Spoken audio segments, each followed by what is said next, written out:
आइए बढ़ते हैं आगे और एक बड़ी और बेहद इंटरेस्टिंग और एक्सक्लूसिव खबर आपके लिए आ रही है। एकता हमारे संवाददाता हमारे साथ है इस वक्त बताने के लिए खबर जुड़ी है म्यूचुअल फंड से। एकता बताइए क्या खबर है आपके पास? सर, सेबी ने म्यूचुअल फंड कंसल्टेशन पेपर जो है फ्लोट किया था। अब उसमें जो भी प्रपोजल सुझाव दिए सेबी ने, भले ही वो टीईआर को लेकर हो या ब्रोकरेज को लेकर हो, इंडस्ट्री जो है वो उससे असहमत है। इसी वजह से आज एम्फी के जितने भी मेन प्लेयर्स हैं, हम बोल सकते हैं वो जो है बड़े बड़े म्यूचुअल फंड जो हैं आज एक मीटिंग कर रहे हैं। आज शाम को एक अहम मीटिंग होने वाली है जिसमें एक कंसेंसस पर रीच होने की कोशिश होगी। म्यूचुअल फंड प्लेयर्स जो हैं, एम्फी हेड जो है ये भी मिले सेबी चीफ से। कहा गया कि आपने जो ब्रोकरेज प्रपोज की है, यानी कि आपने ब्रोकरेज प्रपोज की है 2 बीपीएस जो है कैश के लिए, 1 बीपीएस जो डेरिवेटिव के लिए, ये बहुत कम ब्रोकरेज है। और ब्रोकरेज हाउसेस का भी यही कहना है कि ये बहुत कम है, इसमें हमारी रिसर्च की कॉस्ट नहीं आ सकती। ब्रोकरेज हाउसेस जो है ये भी रिसर्च करते हैं, सेल के ऊपर ये अपनी रिसर्च देते हैं म्यूचुअल फंड हाउसेस को। तो इनका कहना है कि इसमें कॉस्ट इनकर नहीं हो सकती, डिस्ट्रीब्यूटर्स का जो मोमेंटम है वो कम होगा, ये बहुत कम ब्रोकरेज है, इसलिए आप इसको बढ़ाएं। और यहाँ पर म्यूचुअल फंड हाउसेस का भी कहना है कि आप एक मिड लेवल लेकर आएं, आप इसे 2 और 1 बीपीएस जो है कैश और डेरिवेटिव के लिए, उसकी बजाय 5 और 6 बीपीएस का कहीं एक मिड लेवल ग्राउंड दें। सेबी ने यह भी सुझाव दिया कि आप ऐसा कर सकते हैं कि आप रिसर्च की फीस अलग कर दें और उसके बाद ब्रोकरेज की जो फीस है, डिस्ट्रीब्यूशन की जो फीस है, आप उसे अलग कर दें। लेकिन यहाँ पर म्यूचुअल फंड हाउसेस का ये कहना है कि अगर हम ये फीस अलग करते हैं तो यहाँ पर जमीनी तौर पर एक प्रैक्टिकल लेवल पर ये पॉसिबल नहीं होगा, क्योंकि फिर हर एक ब्रोकरेज बोलेगा कि मेरी रिपोर्ट में आपको ऐसा क्या कमी दिखी जो आप दूसरे को ज्यादा फीस दे रहे हैं या मुझे कम फीस दे रहे हैं। तो इतनी ट्रांसपेरेंसी जो है बिजनेस के लिए सही नहीं होगी। दूसरा बड़ा पॉइंट ये भी है कि जो टीईआर, अगर आपका एयूएम बड़ा है तो आप कम टीईआर चार्ज करेंगे। सेबी के कंसल्टेशन पेपर में विद कंडीशंस ये है, अगर आपका एयूएम कम है तो आप ज्यादा टीईआर ले सकते हैं।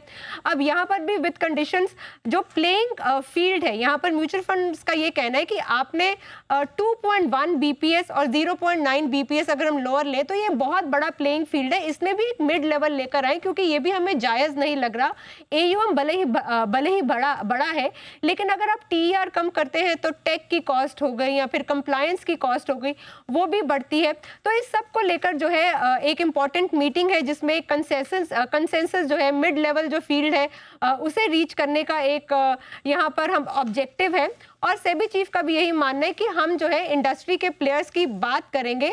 इसी वजह से जो कंसल्टेशन पेपर पर जो कमेंट्स और जो फीडबैक था उसकी डेट भी आगे बढ़ा दी गई, उसे भी 24 नवंबर इसी वजह से कर दिया गया है। डेट वो डेट जो थी वो 17 नवंबर 17 थी, तो अब बढ़ा के 24 कर दिया। 24 कर दिया, ताकि क्योंकि कहीं पर कोई भी कंसेंसस रीच नहीं हो रहा, ब्रोकर्स भी तो ये 24 तारीख जो डेट की है, ये क्या सुझाव देने की डेट है या 24 तारीख को फाइनल पेपर आ ही जाएगा, क्या है? 24 तारीख को अभी तक सुझाव देने की डेट है। और उसके बीच में सेबी जो है, सेबी चेयरमैन जो है बहुत ब्रोकरेज से अलग मिल रहे हैं, ब्रोकर से, म्यूचुअल फंड हाउसेस से अलग मिल रहे हैं, एम्फी के साथ भी मीटिंग्स हो रही हैं। उसकी वजह यही है कि सभी एक आम राय बन पाए कि एक तो सबका मेजर पॉइंट ये है कि आपने जो ब्रोकरेज जो है ये इतनी कम कर दी है कि एक तो आपका मोमेंटम कम होगा, हम आपको रिटर्न दे रहे हैं 12 से 14%, तर्क ये दे रहे हैं, और आप 1 और 2 बीपीएस तक अगर हमसे बात कर रहे हैं तो कहीं तो एनकरेजमेंट लेकर आए। तो यहाँ पर अगर ऑफ रिकॉर्ड माने तो सेबी चेयरमैन ने भी थोड़ा सा आश्वासन दिया कि हम कमाने दो, बस बेसिकली म्यूचुअल फंड ये कह रहे कमाने दो। और सेबी चीफ ने कहा चलिए मिड लेवल हम लेकर आते हैं, लेकिन ट्रांसपेरेंसी। अच्छा, इसमें भी एक तो ये बताओ कि ऐसा कुछ है कि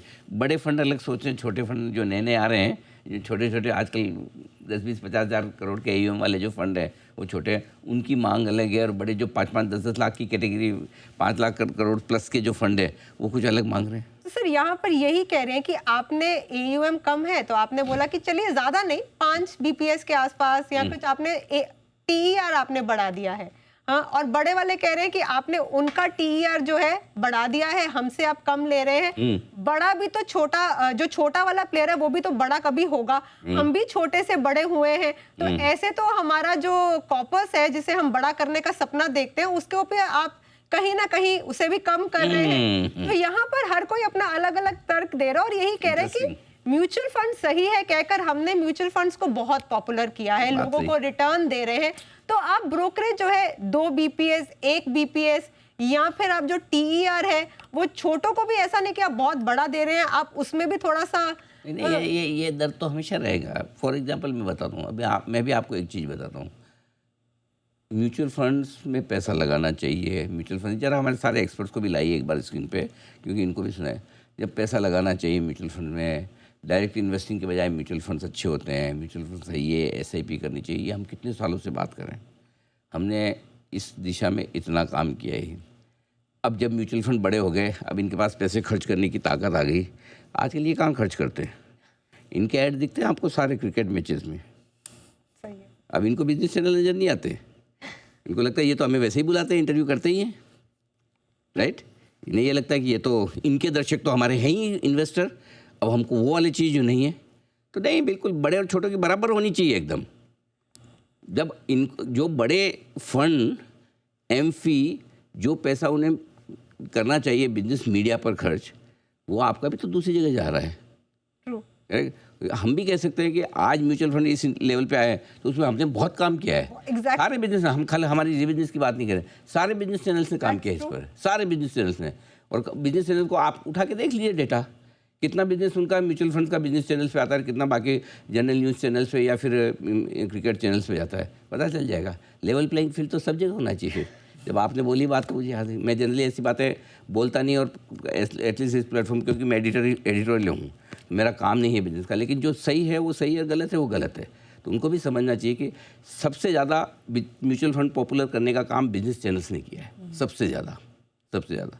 और हमेशा कह रहे एक बार, और हमें तो नहीं है तब भी कर रहे हैं, अगर बिजनेस ना भी है तब भी हमें तो पता है कि हमारी जिम्मेदारी दर्शकों के प्रति सबसे पहले।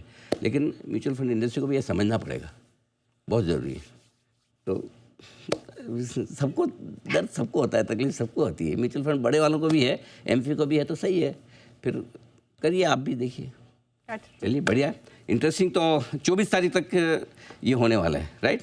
देखते हैं क्या कुछ होता है, आगे बढ़ते हैं, देखेंगे। म्यूचुअल फंड में ये बहुत बड़ा मामला हो गया है कि अब अल्टीमेटली कि इंडस्ट्री आगे, आपको याद होगा जब ये कंसल्टेंसी पेपर आया था उस दिन म्यूचुअल फंड सारे स्टॉक्स बहुत तेज़ी से घटे थे, बाद में रिकवर हुए, अलग बात है। तो ये जो भी फाइनल ड्राफ्ट बन के आएगा पूरे म्यूचुअल फंड इंडस्ट्री के लिए बड़ा इंपॉर्टेंट होगा। शुक्रिया एकता, ये बहुत बेहतरीन स्टोरी बताने के लिए। बढ़ते आगे, जरा एक बार जैन साहब से इस इंडस्ट्री पर राय ली जाए। जैन साहब तो इस इंडस्ट्री के वेटरन भी है, इतने सालों से म्यूचुअल मार्केट से रिलेटेड कामकाज कर रहे हैं। जैन साहब बताएं, क्या है आपकी राय इस पूरे मुद्दे पर? नहीं, बट मुझे आपका एंगल बहुत बढ़िया लगा अनिल जी। मुझे इनफैक्ट बोलने का समय कम रहता है, बट जितना भी मुझे सबसे बढ़िया आपका जो रिएक्शन था, ठीक है, बाकी सब चीज कभी कोई बड़ों को प्रॉब्लम होती है, कभी छोटों को होती है, और जब भी रेगुलेटर कोई भी चीज लाता है तो जो पार्टिसिपेंट्स है, जो हम लोग पार्टिसिपेंट्स है, जैसे हम लोग अगर ब्रोकिंग साइड में आया था तो हमें प्रॉब्लम हो रही थी, फिर बाद में देखते हैं कि वही चीज रोबस्ट बनाता सिस्टम को। वैसे ही कुछ यहाँ अगर एएमसीज को कोई दिक्कत हो रही है तो जो पुराने हैं वो हमेशा चाहेंगे कि नए वालों को मतलब वो सामने नहीं आए, फिर टोटल एक्सपेंस रेशियो के ऊपर उनका कंसर्न रहेगा। उनकी भी बात सही है कि उन्होंने ग्रो करवाया, और हम लोग भी आज देखते हैं, हम लोग भी म्यूचुअल फंड बेचते हैं, हम लोग भी ब्रोकिंग कर रहे हैं। हमने कमोडिटीज में इनफैक्ट गांव-गांव जाके, राजस्थान के गांव-गांव में अलग-अलग मंडियों में जाके, गुजरात की मंडियों में जाके हमने सेमिनार किया हुआ। 2004-5 से शुरू किया था सिलसिला, और 2005 से कमोडिटीज में बहुत बोला। तो ये सारी चीजें होती है, तो जो इनिशिएट करते हैं, और मैं तो बोलता हूँ हमारे चैनल में जिस तरीके की एडुकेशन है, तो जो मैं कल जो युग पुरुष की बात कर रहा था ना अनिल जी, भले ही मैंने प्लेस किया थोड़े मजाकिया ढंग में, बट एक्चुअली में हमारा रोल वैसा ही कुछ है कि हमने बहुत कुछ सिखाया लोगों को। आज स्मॉल कैप, मिड कैप हो या सारे मतलब अलग अलग सेगमेंट के सब लोग जो दे रहे हैं, भले मतलब एफएनओ के तौर पे दे रहे हैं, हम ऑप्शंस के तौर पे दे रहे हैं, जो एडुकेशन हम दे रहे हैं, और जो आपने बोला कि दूसरे मीडिया पे जाके जब बजट स्पेंड होता है, तो I think everyone should look at it. And I think कोई भी आईपीओ अगर हमारे चैनल पे नहीं आता तो आईपीओ में सब्सक्रिप्शन नहीं आती है। आज कितना बड़ा महत्व है अपने चैनल का, और दूसरे चैनल भी कर रहे हैं, अपना अपना रोल सब प्ले करते हैं। सो आई थिंक सब लोगों को अपने एक्सपेंसेस और अपनी इनकम पे जब भी टच होता है, तो हमने तो ब्रोकिंग में देखा कि किस तरीके से हमारी इंडस्ट्री डिस्टर्ब हुई है। We are being disrupted badly because of discount brokers आए, हमारी ब्रोकरेज खत्म हो रही है। अब सब लोग एक तरीके से वेल्थ मैनेजमेंट साइड में आ गए, जो ब्रोकर्स है, या फिर टेक एनेबल्ड ब्रोकर हो, या आप ब्रोकिंग साइड में आओ, और अगर कोई नॉर्मल ट्रेडिशनल ब्रोकर है तो अपने कुछ फिक्सेड क्लाइंट्स के साथ काम कर रहा है। So dynamics have changed Anil ji, and नहीं बिल्कुल ये बात सही है। रोल प्ले कर रहा है। और इसलिए मैं कहता हूँ कि बिल्कुल जिन लोगों ने शुरुआती किसी भी इंडस्ट्री छोड़ दे, घर परिवार में देख ले, जिन लोगों ने जब कुछ नहीं था और जब उन्होंने कंट्रीब्यूट किया, जब सब कुछ हो जाने के बाद उनकी आप वैल्यू कम करने लगे, वो ठीक नहीं है। ये चाहे ब्रोकिंग इंडस्ट्री हो, चाहे म्यूचुअल फंड, मैं बिल्कुल ये मानता हूँ कि पुराने म्यूचुअल फंड है जिन्होंने बहुत पहले काम किया है तो उन्हें निश्चित रूप से दिक्कत होगी। पुराने ब्रोकर जिन्होंने कैपिटल मार्केट को मजबूत करने में बहुत काम किया है, अब आप उनको बिल्कुल इग्नोर कर दें तो दिक्कत होगी। वक्त के साथ चीज़ें बदलनी भी चाहिए, लेकिन इसका मतलब ये नहीं कि मतलब ऐसा थोड़ी कि आपके माँ बाप जिन्होंने आपको पाल पोस के बड़ा किया, इस लायक बनाया, बूढ़े वगैरह यार इनको तो इनकी क्या ज़रूरत है, ये वैसा ही वाला हाल है। अब क्या है, वो तो जो करना था कर दिया, और वो भी मान लेंगे ये तो आपकी जिम्मेदारी थी, हम आपके बच्चे तो आपको तो करना ही था। जिम्मेदारी अपनी जगह, लेकिन हमें ग्रेटफुल होना चाहिए उन लोगों के प्रति जिन्होंने कोई अच्छा काम आपकी इंडस्ट्री के लिए किया, आपके परिवार के लिए किया, उसके प्रति तो ये बहुत ज़रूरी है। तो नए को आप पूरा मौका दें, बिल्कुल दें, लेकिन पुराने को भी उतनी अहमियत देनी चाहिए और पुराने को भी समझना चाहिए कि बदलते वक्त के साथ उन्हें कहाँ किस तरह से अपनी स्ट्रेटजी रखनी